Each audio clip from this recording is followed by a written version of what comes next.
because we're here to kind of work through some stuff, get some intervention done so you don't have to go through this for the rest of your lives for a long time.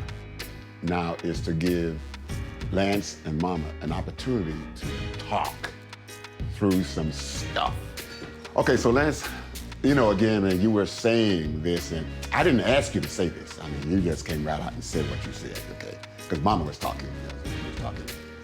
So listen, why don't you go ahead and tell your mama what you were talking about over there, you know, the way that you want to talk to her. And the thing about it is this, he's not just talking to you, he is expressing himself, expressing his experience of himself. And that's what he wants an opportunity to do. So I want you to, and so you're gonna have a conversation between both of you, and I'm gonna direct this if necessary, okay? All right, go ahead and start talking to your mom again. Oftentimes, Mom, I do, and I can't speak for everyone. I try not to speak for my siblings, you know, but I think oftentimes when I bring something to the table, you are, again, quick to respond, and it kinda, at that point, it makes me feel as if, all right, man, she ain't really too much, excuse me, she ain't messing with what you talking about right now. She's already got her mind made up on what you did wrong, how you should go about the situation, and it's cut and dry. I do. And that's not what I've tried to tell you respectfully. That's not how life works for me. You say, I don't give you a chance to say what you're gonna say. I done already been here with you. I'm finna go through it with you again. So to me, it's like we're finna repeat it. Okay, here we go. I'm listening, but at the same time, pretty much, yeah, I'm not ready to form my opinion, because if you had just not did what I suggest you not do, then you wouldn't be in that position to begin with. I respect that. You're saying it as if I'm a repeat offender of something of the same each time. I'm 32 years old. If I bring something to you, every time that I brought something to your attention, most of the time it's something new. No, you, Kiki, Chris, repeat offenders. In what regard?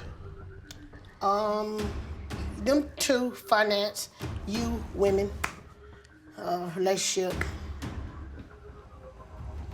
Hold it. Let me do an intervention.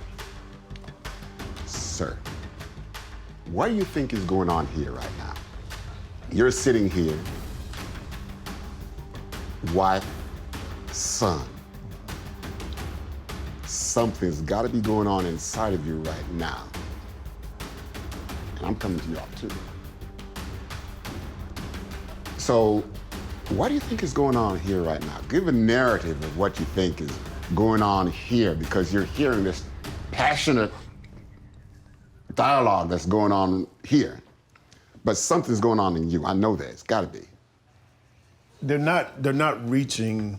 No one's reaching their destination of what they're trying to get across. Okay. He's trying to get across that I'm living, I'm growing up, I'm gonna make some mistakes. I just need you to be there for me, with me, stand beside me, not criticize me or what have you. Okay.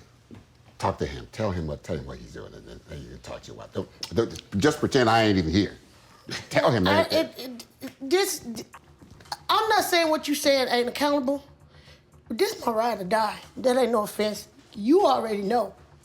You know, and you know. Before anybody existed, it was just me and him. So let me ask you this here. Before anybody else, how long were you all together before anybody else here? How old was he before you had anybody else? Before I met my husband, yes. He was almost 2 years? For the first 2 years, one of the most important person to you in your life was the person that came from you. Your husband came to you. Your children came from you. There is a certain kind of attachment that happens between a mother and the first child. Because it takes you to a brand new experience. You may not know that because you didn't give birth. She's the one that gave birth. We can you can just go sit back. Okay.